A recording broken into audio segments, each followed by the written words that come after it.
दोस्तों आप सब लोगों को मोस्ट वेलकम। आज के वीडियो क्लास में हम टीजीटी 2019 के क्वेश्चन पेपर को सॉल्व कराने जा रहे हैं, जो कि बहुत ही इम्पॉर्टेंट है और ये हमारा लेक्चर पहला होगा। इसके पहले वाले वीडियो में हम 2009 के क्वेश्चन पेपर को सॉल्व करा रहे थे, तो आज के वीडियो क्लास में आप लोग 2019 के क्वेश्चन पेपर देखें। इसे हम बहुत ही सरल ढंग से ट्रिकी वे से बताएंगे आप लोगों को, और आप लोग स्टूडेंट ये आशा करते हैं कि आप लोग लास्ट तक वीडियो को देखा करें, ठीक है। तो ये देखिए क्वेश्चन, ये टीजीटी 2019 के पेपर हैं ये, और इस पेपर को हम आप लोगों को बताने जा रहे हैं इसमें से। अब देखिए क्वेश्चन, तो ये देखिए पहला क्वेश्चन, आप लोग उसको ठीक से देखें। ये पहला क्वेश्चन है, यदि सदिश 2i माइनस जे प्लस के, और दूसरा वेक्टर है i plus 2j minus 3k तथा 3i plus aj plus 5k एक समतली है, तो a का मान क्या होगा। तो स्टूडेंट जैसा आप जानते हैं, समतली यानी कोप्लेनर समतली कब होता है, जब स्केलर ट्रिपल प्रोडक्ट 0 हो जाता है। अब स्केलर ट्रिपल प्रोडक्ट जैसे कि ये तीन वेक्टर हों, ए बी सी मान लिया जाए, तीन वेक्टर जैसे ए और बी और सी है, तो इसको स्केलर ट्रिपल ऐसे लिखते हैं, इसको हम बॉक्स प्रोडक्ट भी कहते हैं, ठीक है। ये तीन वेक्टर हैं तो एरो लगा देते हैं इस प्रकार।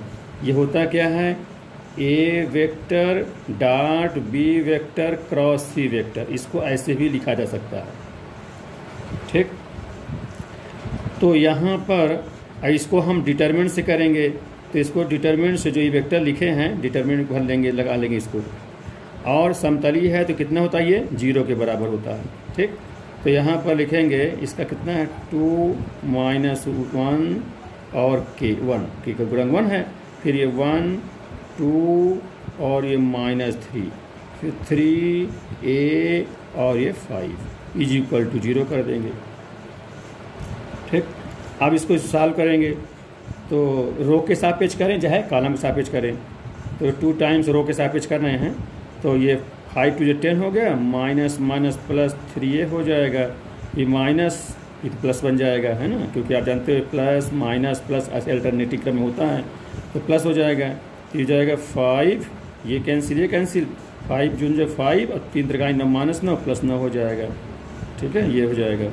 फिर प्लस, फिर आगे होगा माइनस प्लस माइनस प्लस हो जाएगा, है ना, तो ये कैंसिल, ये रो कैंसिल, तो a माइनस 6 बराबर 0। अब इसको हल कर लेंगे तो कितना, 10 दूनी 20 अधन 3 दूनी 6a और 9 5 14 प्लस 14, और ये हो जाएगा कितना, a माइनस 6 इज इक्वल 0। तो 6 तो कितना हुआ, ये 6a 7a, और ये हो जाएगा 20 और 14, ये 34 हो गया, और 34 में से 6 घटा देंगे 28, यानी प्लस 28 इज इक्वल टू 0।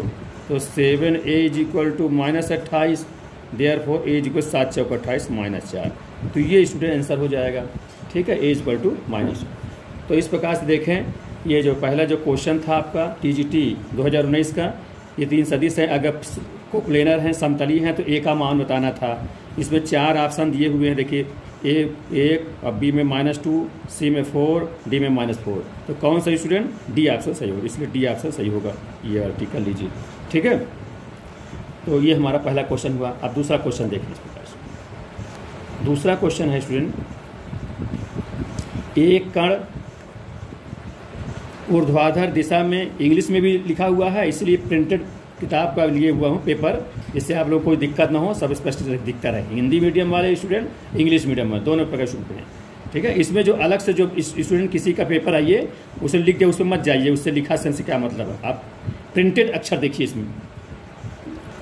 तो एक कण ऊर्ध्वाधर दिशा में, ऊर्ध्वाधर तो ऊपर की ओर फेंका जाता है, यदि T1 व T2 समय पश्चात वह h ऊंचाई पर हो, तो h का मान क्या होगा। 4 ऑप्शन दिए हैं, कौन सा सही बताना है।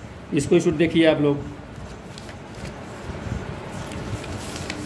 ये देखिए क्वेश्चन, इसमें अच्छा, तो ये जो दूसरा क्वेश्चन है, क्वेश्चन नंबर 2,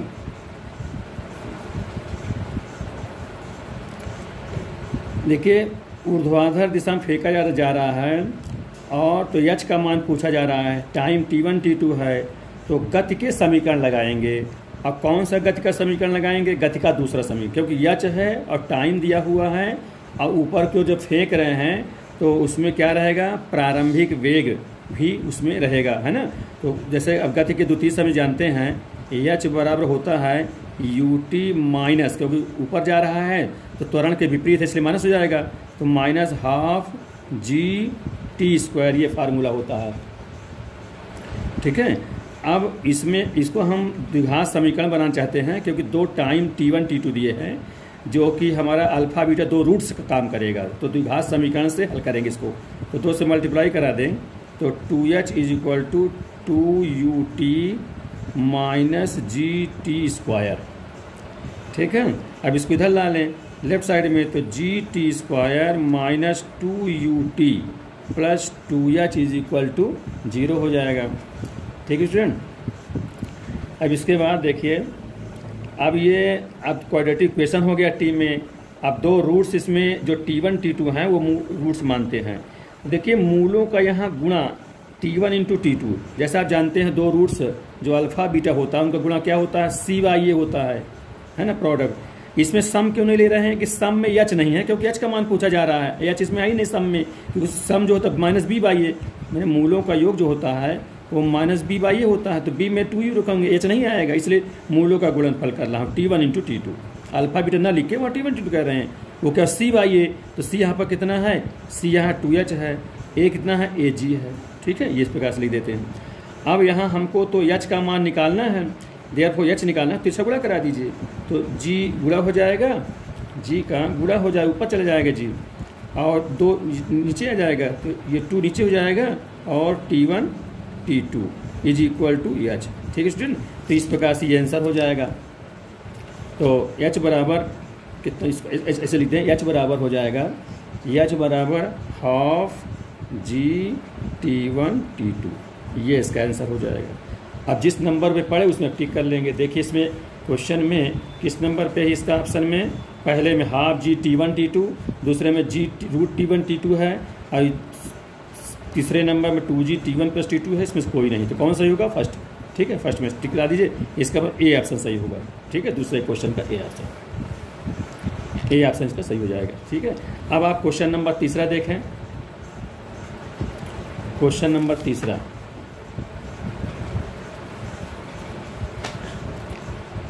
यदि ए बराबर मैट्रिक्स का है, इस प्रकार से मैट्रिक्स लिखा हुआ है, एक सिमेट्रिक आव्यूह हो तो 3x प्लस वाई का मान क्या होगा?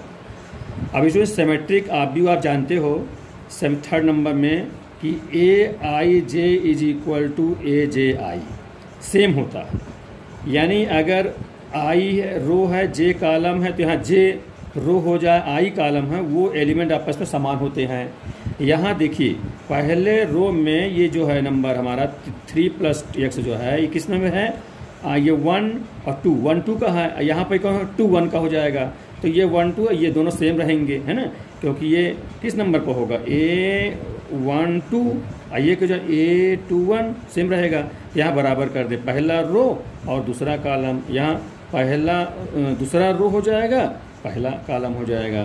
तो यहाँ पर बराबर करेंगे तो लिखेंगे इसको हम 3 plus x is equal to 1 minus x। ठीक है, अब इधर ला लें x को, तो कितना हो जाएगा? 2x बराबर इधर जाएगा तो -2 हो जाएगा, x से डिवाइड कर देंगे तो -1 हो जाएगा। इस प्रकार से x का मान आ गया। अब इसमें y का भी मान चाहिए, तो y का मान देखिए आप क्वेश्चन में, देखिए ये जो है ये किस कॉलम पे, किस रो कॉलम पे, किस ऑर्डर में है? दूसरा रो है, तीसरा कॉलम है, यानी दूसरा रो है, तीसरा column 2 3 is equal to A3 2 होना चाहिए बराबर सिमेट्रिक में। तो ये 2 3 का एलिमेंट क्या है? 2 3 का एलिमेंट है y प्लस 1, और 3 2 का एलिमेंट क्या होगा? 3 और 2 दूसरा रो हो जाएगा, तो दूसरा कॉलम हो जाएगा, तो कितना हो जाएगा? 5 माइनस y, तो वही इधर लाएंगे तो 2y हो जाएगा, ये एक उधर जाएगा तो 4, तो y इज इक्वल टू कितना हो जाएगा? 2 हो जाएगा। ठीक है, तो ये x का मान और ये y का मान निकल आया। हमसे पूछा जा रहा है क्या है का मान 3x प्लस वाई का मान बताना है। तो देखिए 3x की वैल्यू -1 है, y का मान 2 है, तो कितना -3 + 2 = कितना जाएगा -1। तो -1 आ गया। अब देखिए क्वेश्चन में जिस ऑप्शन में ये को -1 उसी में टिक करेंगे। तो देखिए ये पहले नंबर पे कितना -1 है, तो इसलिए स्टूडेंट ए सही हो जाएगा। तो यहाँ पर आप ए ऑप्शन सही मान लेंगे, ठीक है, ये ध्यान दे। तो तीसरे का ये ए ऑप्शन सही है। अब क्वेश्चन नंबर चौथे पे चलिए। क्वेश्चन नंबर चौथा देखिए, यदि किसी प्रक्षेप में महत्तम ऊंचाई क्षैतिज परास के बराबर हो तो प्रक्षेपण कोण क्या होगा। एंगल बताना क्या होगा प्रक्षेपण कोण। तो स्टूडेंट महत्तम ऊंचाई ये भी गति से रिलेटेड है ना, न्यूटन के गति के नियम से रिलेटेड हैं। तो महत्तम ऊंचाई और क्षैतिज परास के आप लोग शुद्ध जानते हो, नहीं तो निकाल सकते हो। तीन चीज़ें बहुत इंपॉर्टेंट है, महत्तम ऊंचाई का, क्षैतिज परास का, उड्डयन काल का, ठीक है। तीनों हम आपको निकालना भी सिखा देंगे। लेकिन यहाँ पर सवाल देखें पहले क्वेश्चन नंबर 4। तो क्वेश्चन नंबर 4 में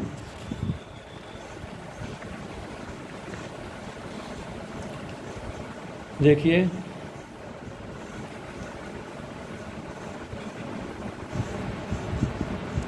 महत्तम ऊंचाई क्षैतिज परास आर के बराबर है। तो महत्तम ऊंचाई स्टूडेंट होता है u² sin² θ/2g और क्षैतिज जो परास होता है वो u² sin2 θ/g होता है। अब स्टूडेंट निकालना अगर चाहते हैं तो आप निकाल सकते हैं। देखिए गति के द्वितीय समीकरण जो होता है h बराबर ut -12 gt², क्योंकि ऊपर जा रहा है इसलिए माइनस कर दिया हूँ, ठीक है। और जब ऊपर जाएगा तो यहाँ पर अच्छा यहाँ पर देखो टाइम है, यहाँ पर टाइम नहीं है तो इससे ना निकलेगा स्टूडेंट, ध्यान देंगे। ये तीसरे समीकरण से निकालेंगे क्योंकि इसमें टाइम नहीं दिया है, जब टाइम इसमें नहीं है अधिकतम ऊंचाई में, तो v² = u² -2gh से निकालेंगे, ठीक है। ये ध्यान दें, इससे नहीं निकलेगी चीज़। तो ऊपर क्यों जा रहा, अधिकतम कब होगा आप जानते हो, पूरा मैं समझा दे रहा हूँ।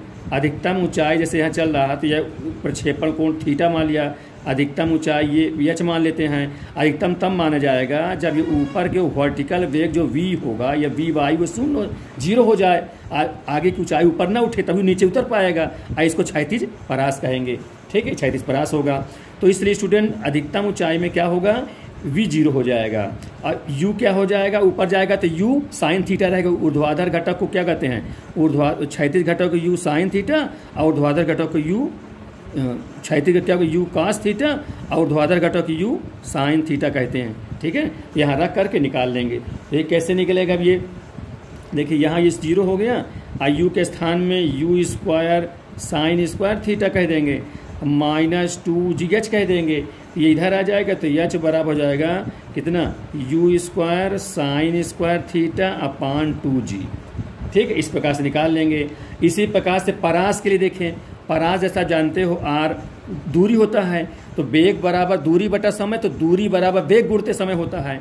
तो वेग स्टूडेंट आप वेग में कौन क्षैतिज वेग लिखेंगे, तो क्षैतिज वेग क्या होगा, u cos थीटा है ना, तो u cos थीटा दिया।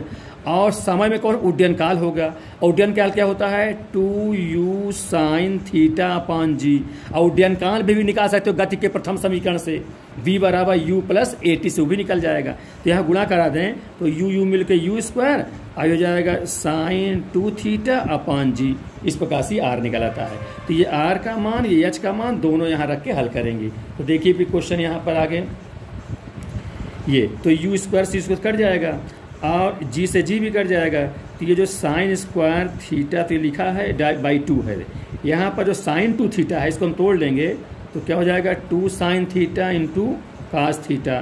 तो sin थीटा से एक साइन कट जाएगा, अब कट जाएगा, tan cos को भाग लगा के tan बना देंगे, देयरफॉर tan थीटा = 2 दूनी 4 हो जाएगा, ठीक है। इस प्रकार थीटा बराबर हो जाएगा tan 1/4। यही प्रक्षेपण कोण हो जाएगा। तो किस नंबर पे ये है, ये स्टूडेंट देखिए किस नंबर पे, चौथे नंबर पे है। इसका मतलब डी ऑप्शन सही होगा। कौन सही होगा, डी ऑप्शन, ध्यान रखें, ये चौथे नंबर पे टिक करेंगे डी, ठीक है। इस प्रकार से तो ये इस प्रकार से क्वेश्चन हो गया। अब अगला क्वेश्चन देखिए, क्वेश्चन नंबर 5।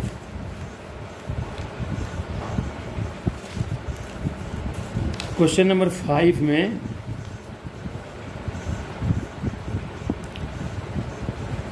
यदि ओमेगा इकाई का कॉम्प्लेक्स में सम्मिश्र घन मूल हो तो 1 प्लस ओमेगा स्क्वायर ओमेगा करते हुए ओमेगा पावर 100 किसके बराबर होगा, ये आपको बताना है। ठीक है, देखिए इसको क्वेश्चन को, क्वेश्चन नंबर 5।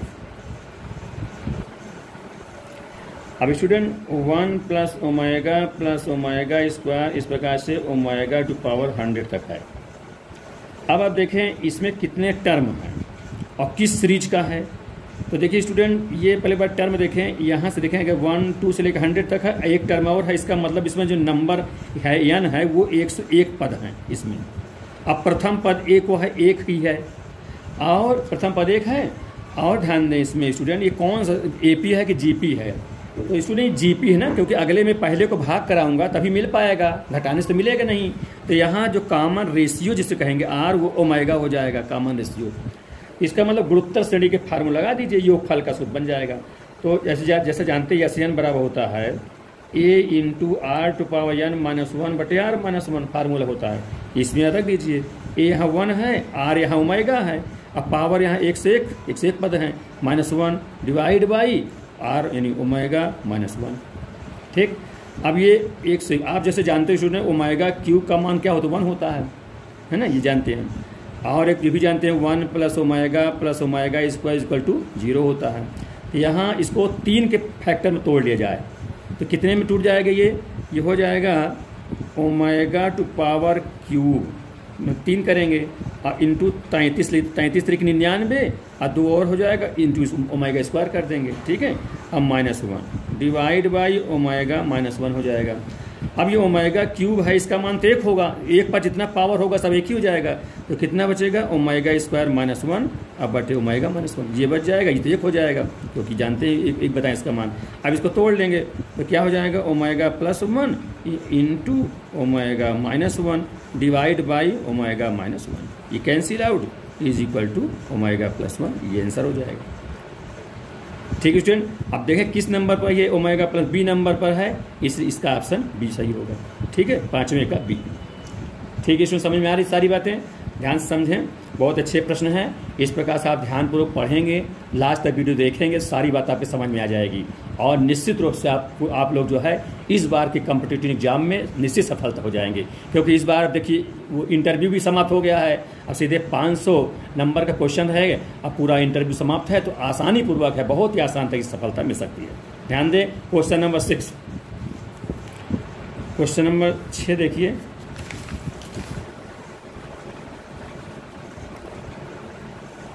क्वेश्चन नंबर 6 बहुत ही इंपॉर्टेंट क्वेश्चन है, ये देखिए।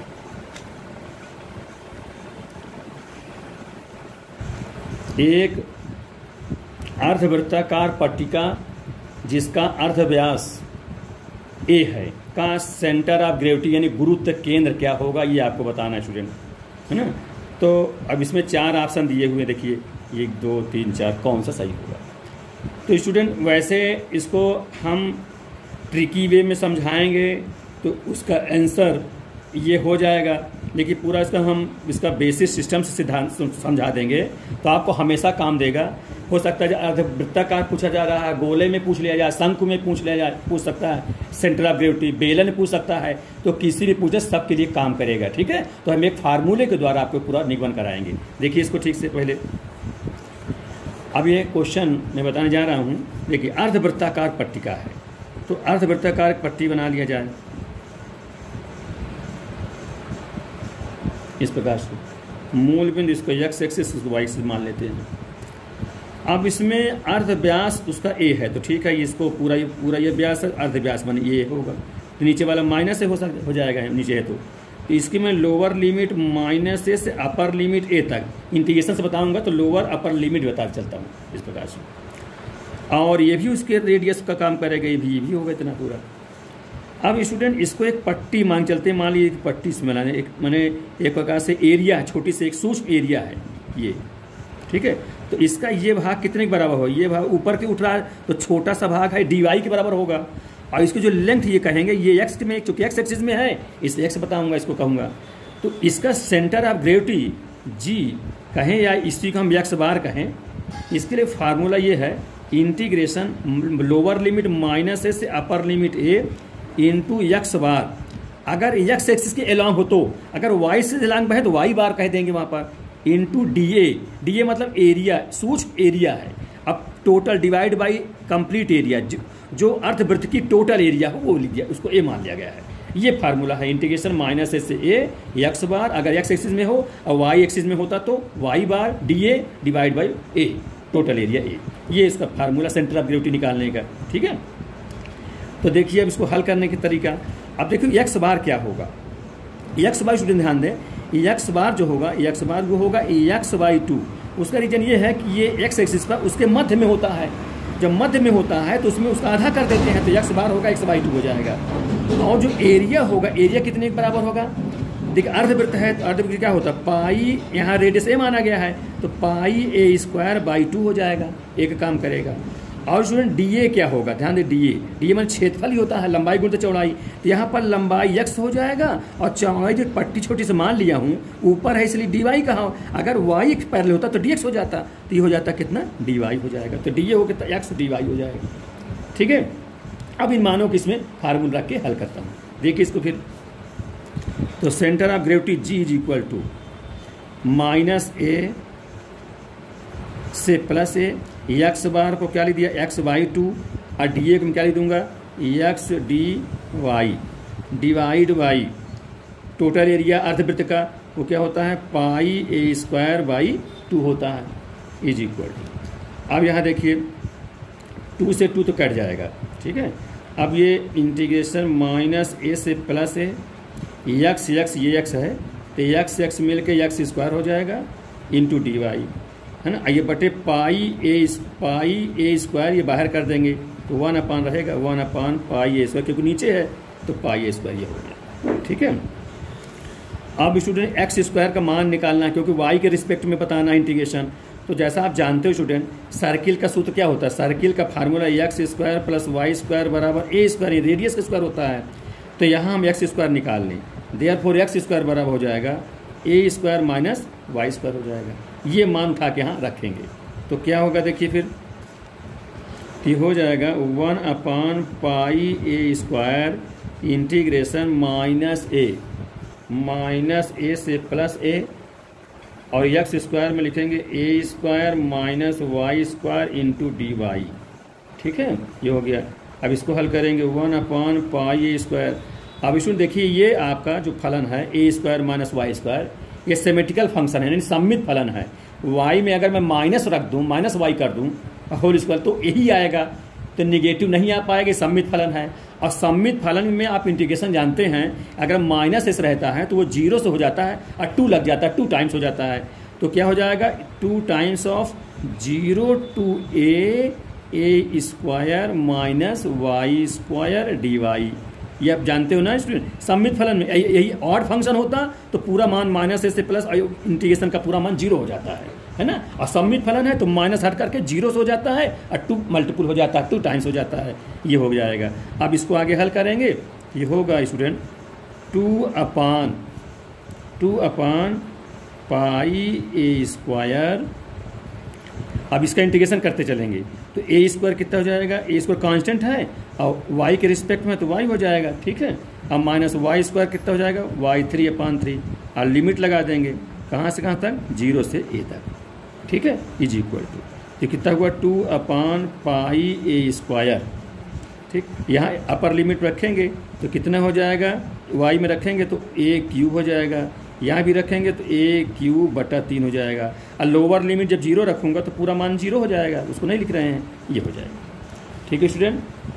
ये देखिए अब इसके बाद इसको 3 लघुत्तम कर लेंगे तो 2 बटा पाई A square into 3 A square में 3 ए क्यूब है, में ए क्यूब घट जाएगा तो हो जाएगा 2 ए क्यूब बटा 3, ठीक है स्टूडेंट। तो ए स्क्वायर से क्यूब काट देंगे, केवल ए बचेगा, तो कितना हो जाएगा 2 2 जा 4, 2 2 जा 4 ए डिवाइड बाई 3 पाई, ये हो गया सेंटर ऑफ ग्रेविटी, ठीक है। और एलॉन्ग एक्स एक्सिस में है, अब इसके बाद जब एक्स एक्सिस में स्टूडेंट है तो इसका मतलब सेंटर ऑफ ग्रेविटी क्या लिखेंगे जी। एक्स एक्सिस में आप जानते हो वाई का मान 0 होता है, तो हो जाएगा 4a/3π, और वाई का मान नहीं रहेगा तो वाई 0 हो जाएगा। माने इसमें निर्देशांक अक्ष के रूप में, पॉइंट के रूप में बना रहे हैं। एक्स में है सिर्फ 4a है स्टूडेंट, ध्यान दे 4a है ये, 4a/3π, 0। यही अगर वाई एक्सिस के अलॉन्ग होता तो वाई में एक्स की वैल्यू 0 होता, ये 0 हो जाता, यहाँ 4a/3π हो जाता। तो स्टूडेंट ये आंसर होगा। अब किस नंबर पर है, ये डी ऑप्शन में है, इसलिए डी सही हो जाएगा। ठीक है, ये क्वेश्चन नंबर 6 है। तो ये बात समझ में आ रही है स्टूडेंट। इसको आप एक फिर से देख लें, ये है ना इस प्रकार से, है ना, ये पट्टी है, ये अलॉन्ग इस प्रकार से है, तो एक्स एक्सिस में है तो इसमें वाई नहीं रहेगा, वाई 0 होगा, इसीलिए मैं वहाँ 0 कर दिया हूँ। ठीक है, तो इस प्रकार यहीं कहीं सेंटर होगा, यहाँ पर यहीं पर मान लेते हैं जी, यहीं पे जी कोई सेंटर हो, यहीं पर यही गुरुत्व केंद्र हो जाएगा। तो इस प्रकार से निकालने तरीका है स्टूडेंट। एक्स बार करके ध्यान दीजिएगा, इस सूत्र है -a से +a एक्स बार dA/टोटल A, ठीक, उसमें रख के निकाल देंगे। समझ लीजिए, वीडियो को फास्ट रोक करके आप लोग इसको ठीक समझ लें, जहाँ कहीं कोई दिक्कत हो आप पुनः पूछेंगे। ठीक है, इस प्रकार से ये डी नहीं स्टूडेंट, ध्यान दे कौन सा ऑप्शन होगा, ध्यान दिए, ये स्टूडेंट सी नंबर पे है। कौन सही होगा, सी नंबर पर होगा। किस नंबर पर होगा, सी नंबर पर। ठीक है, सी नंबर सही उसका होगा। ये सी को टिक कर रही है, सी नंबर पे इसको ये टिक कर रही है, सी सही होगा, ये गलत है। ठीक है, ये सी नंबर सही है। अच्छा, अब अगला क्वेश्चन देखें, क्वेश्चन नंबर 7। इस प्रकार जो हम 10 क्वेश्चन आप लोगों को बताएंगे डेली, इससे आप लोग हमारे वीडियो फिर से देखें और लास्ट तक समझें तो बहुत आपको सफलता मिलेगी। तो देखिए क्वेश्चन नंबर 7, अपनी सामान्य गति की 3/5वीं गति से चलने पर एक रेलगाड़ी अपने गंतव्य पर 4 घंटे की देरी से पहुंचती है।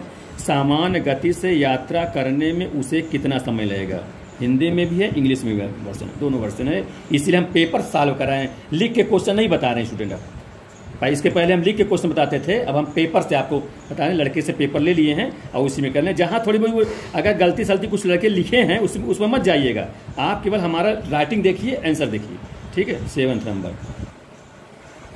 तो ये 7th नंबर ये क्वेश्चन। तो देखिए स्टूडेंट, गति की मानक गति, हम गति मान लेते हैं एक्स है या वी है, मान ली गति वी है, मान लिया वेग उसका भी मान लेते हैं, और टाइम समय टी मान लेते हैं, कितने समय में, टी समय पहुंचता है। तो देखिए जैसे जानते हैं velocity equal to distance upon time होता है, तो अगर हम यहाँ पर डिस्टेंस निकालना चाहें then implies distance equal to velocity into time हो जाएगा, वेग इंटू समय हो जाता है। तो दूरी तो समान रहेगी ना, धीमी तेज गति से भले चले, दूरी समान रहेगी, इसलिए दूरी निकालते हैं। तो इसमें वेग में देखो 3/5वीं गति से, इसका मतलब जो वेग है उसका 3/5 गुणा कर दें, यानी 3/5v से चलता है, तो उसको चलने में, रेलगाड़ी चलने में क्या अपने समय से 4 घंटा देरी से पहुंचता है। देरी मतलब 4 घंटा बढ़ जाता है, तो टी मौलिक रूप में है, सामान्य समय है, लेकिन उसमें 4 घंटा देरी से है तो 4 जोड़ दीजिए, ये हो जाएगा। ये मैंने वेग गुणते समय से दूरी निकाला जाएगा। और राइट तरफ भी सामान्य गति से यात्रा करने पर तो उसे गति सामान्य v मान लिए हैं, और कितना समय लगेगा उसका समय मान लेते हैं, टी लगेगा समय उसको। ठीक, इस प्रकार से फार्मूला से बन गया ये v इंटू टी से, डी दोनों का डिस्टेंस तो वही रहेगा। ठीक है, अब इसको हल कर लें, v से तो v काट दीजिए, अब ये हल तिरछा गुणा कर देंगे, इसको इसमें गुणा कर देंगे, तो कितना हो जाएगा 3t प्लस 3 चौको 12, ये हो जाएगा। इधर 5 गुणेंगे तो 5t हो जाएगा। ठीक, अब ये 3t उधर कर दें तो 12 = 2t हो जाएगा। देन इम्प्लाइज t = 2 छंग 12, 2 से 8 2 छंग 12, यानी 6 घंटे। ठीक है, 6 घंटा उसको लगेगा, सामान्य चाल चलने में उसको 6 घंटे का समय लगेगा। तो कौन सा ऑप्शन सही है, ऑप्शन देखिए दूसरा बी नंबर सही है, स्टूडेंट बी ऑप्शन सही होगा। ठीक है, बी में आप टिक कर लेंगे इस प्रकार से। अगला क्वेश्चन देखिए, क्वेश्चन नंबर 8, 8वां क्वेश्चन देखिए। ये देखिए हाई स्कूल से रिलेटेड क्वेश्चन सब हैं, बहुत क्वेश्चन इसमें हाई स्कूल से रिलेटेड आए हुए हैं टीजीटी में।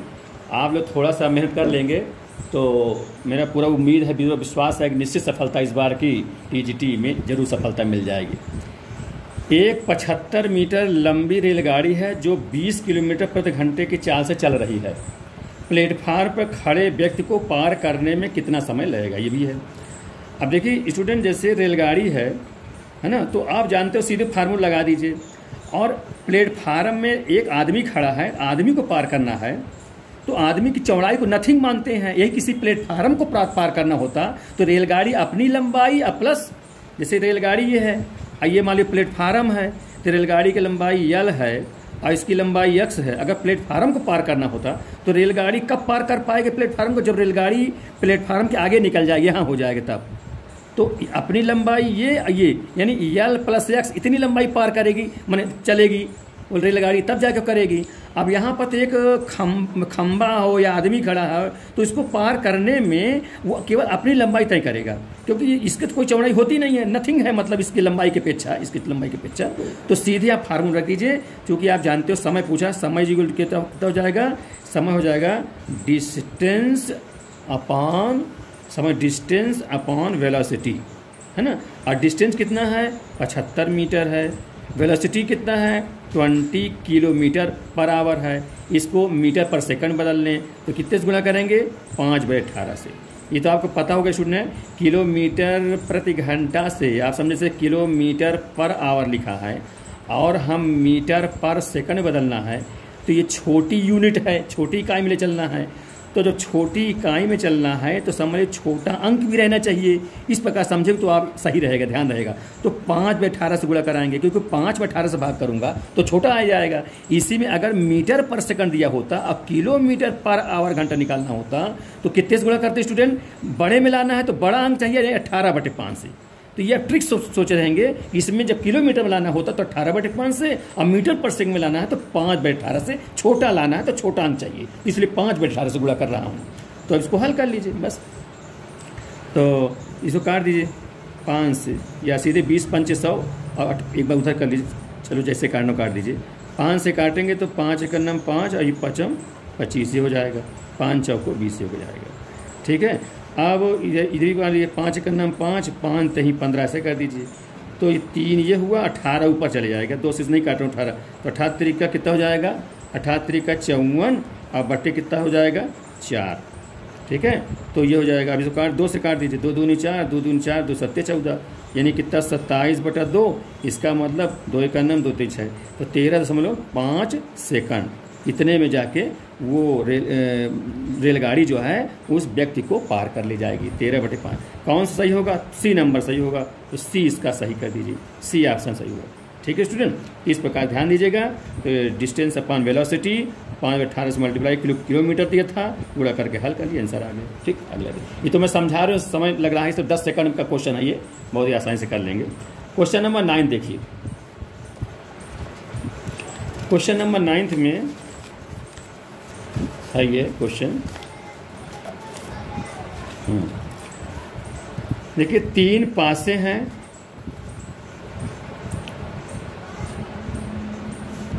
क्वेश्चन नंबर 9, 3 पासे यदृच्छा उछाले जाते हैं, किसी भी एक पासे में 3 आने की प्रायिकता क्या होगी। 3 लाना है ना, जैसा आप जानते हो पासे में 6 फलक होते हैं, तो पासे में 6 फलक होगा, 3 लाना है। तो पहले क्या करें, देखो इसका आंसर भी देख, इसका मतलब इंग्लिश मीडियम देख लीजिए, इंग्लिश भाषा में इन एट लीस्ट डाइज, मैंने कम से कम 3 लाना है, तो मैंने कम से कम एक पासे में, किसी भी एक पासे में, तो अधिक से अधिक तीनों पासे में 3 आ जाए, ऐसा क्वेश्चन है। तो स्टूडेंट सबसे पहले इसमें ना की निकालेंगे, माने 3 ना आवे इसके लिए निकालते हैं, तो ऐसे प्रायिकता में सरलता रहती है, इसलिए ऐसा किया जाता है। तो देखिए जैसे 3 ना आवे, तो 3 ना आने के लिए ज़रा ध्यान दें, पासे में 6 फलक हैं, अगर 3 नहीं आता है तो उस पासे पर 3 नहीं मानते हैं, तो शेष 5 फलक बचेंगे, तो उसकी प्रायिकता कितनी हो जाएगी, उसकी प्रायिकता हो जाएगी 5, और बटे कुल फलक 6 होते हैं, 5/6 हो जाएगी। तो 3 पासे, पहला पासा हुआ, इसे दूसरा पासा में भी 3 ना आवे, 3 ना आने के, उसको चाहे P बार हम समझ लें, है ना, P2 बार, तो क्या होगा 5/6। तीसरे पासा में भी 3 ना आवे, 5/6, तो इन तीनों गुणा कर देंगे, तो तीनों पासे में 5 ना आवे, तो 5/6, तो तीनों गुणा कर इकट्ठा कर लेते, 5 25 5 125, ये 125 हो जाएगा, और नीचे 6 6 36 6 216, 216 हो जाएगा। तो कहने का मतलब 3 पासे उछालें, तीनों पासों में 3 ना आवे, उसकी प्रायिकता ये हो गया PE बार 3 ना आवे। अब 3 आवे तो क्या करते हैं, आप जानते हो कि घटने वाली घटना और ना घटने वाली घटना प्रायिकता दोनों का जोड़ कितना होता है, यानी PE प्लस PE बार, सबका सम 1 होता है। तो हमको PE निकालना है तो इसको उधर ले घटा लेंगे। Therefore P is equal to 1 minus 125 बटे 216। एलसीएम ले लीजिए तो 216 माइनस 125 बटे 216 घटा दीजिए। 6 में से 5 गए 1, 11 में से 2 गए 9, 1 में से कट जाएगा 91 बटे 216। ये स्टूडेंट क्या हुआ कि 3 पासे को उछाला जाए, किसी भी एक पासे पर, कम से कम एक पासे पर 3 आने की प्रायिकता 91 बटे 216 होगा। इस टाइप से निकाला जाता है। ऐसे आप क्वेश्चन को हल करने वाले कब सवाल मिलते हैं कि क्वेश्चन हल कर लिए जाएं तो पहले निकालते हैं क्वेश्चन ना हल हो, हाँ, फिर उसमें से 1 से घटा देते हैं तो क्वेश्चन हल हो जाने वाले की प्रायिकता ज्ञात हो जाती है। ठीक है, तो ये क्वेश्चन 9 था हमारा। इसमें कौन सा ऑप्शन सही होगा, बी ऑप्शन सही होगा। बी वाला सही है इसमें, देखिए तो यहाँ बी वाला टिक कर लेंगे। ठीक है, बी ऑप्शन सही होगा। अब देखिए क्वेश्चन स्टूडेंट, लास्ट क्वेश्चन 10वां नंबर, 10 का मैं डेली आपको पढ़ाऊँगा।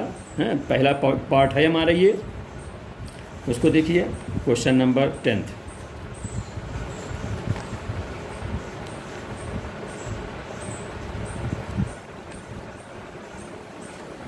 देखिए क्वेश्चन 10 नंबर।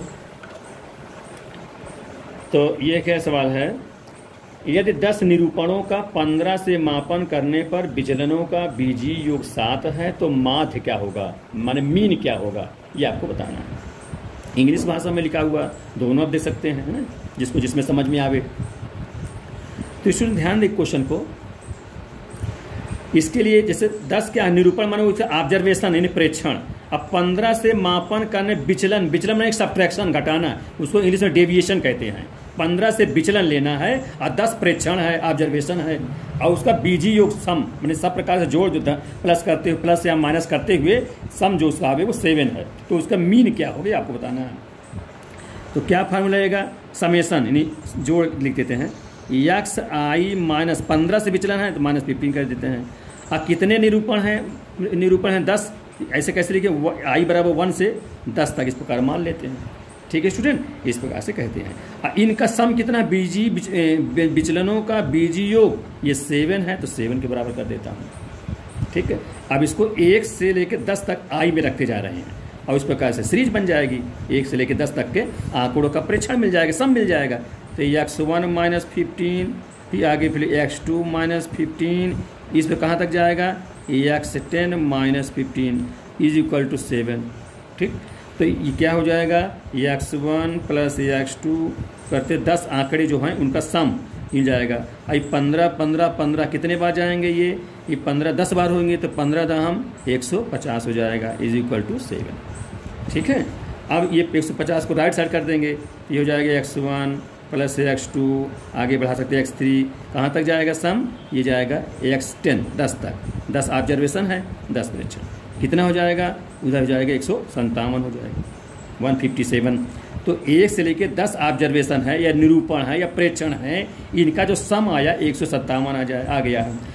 अब उस पूछ रहा है कि माध्य क्या होगा, तो माध्य क्या फार्मूला होता है स्टूडेंट, एक्स बार इसको समेसन एक्स और divide by number of term, जितने टर्म हो, मान लो n टर्म है तो n से भाग कर देंगे। यहाँ पर कितना होगा समेसन एक्स, यहाँ 1 से लेकर 10 तक का जोड़ कितना आया है 157 है, और कितने टर्म हैं 10 टर्म है, 10 का भाग लगा दें हम, तो जब भाग लगा दूँगी 10 का तो कितना हो जाएगा, 1 जीरो बढ़ा लीजिए तो कितना हो जाएगा, जीरो है तो दशमलव बढ़ा लीजिए 10, 1 जीरो, भाई 1 जीरो रहेगा राइट साइड से 1 अंक दशमलव लगाएंगे, अगर 2 जीरो रहेगा तो राइट साइड से 2 अंक बाद दशमलव लगता है ना, तो कितना हो जाएगा 15.7, 15.7 इसका आंसर हो जाएगा माध्य उसका। ठीक है, तो कौन सा सही होगा, सी नंबर, तो सी नंबर टिक कर लीजिए, यहाँ सी ऑप्शन सही हो जाएगा। ठीक है स्टूडेंट, सी ऑप्शन सही हो जाएगा। इस प्रकार स्टूडेंट आज के क्वेश्चन पेपर के पार्ट 1 में हम 10 प्रश्न आपको बताए हैं, इसको आप लोग ध्यानपूर्वक समझें, और आप लोगों से यही अपील है स्टूडेंट कि वीडियो को ठीक से समझें, देखें, लास्ट देखा करें, जैसे सारी चीज़ें आपकी ठीक समझ में आवे। नेक्स्ट आपको पार्ट 2 में हम 11 से लेकर के 20 क्वेश्चन तक पुनः बताएंगे। ठीक है, इस प्रकार से हर जैसे 2019 का है ना, इससे 2016 में हुआ था मैंने 16 वाली परीक्षा 2019 में हुई थी, फिर इसके बाद जो 13 में हुआ था, इसके बाद 11, 10 जो भी हुआ था, सभी क्वेश्चन पेपर को मैं सॉल्व कराते चलूँगा। ठीक है, थैंक यू। नेक्स्ट आपको अगले वीडियो में।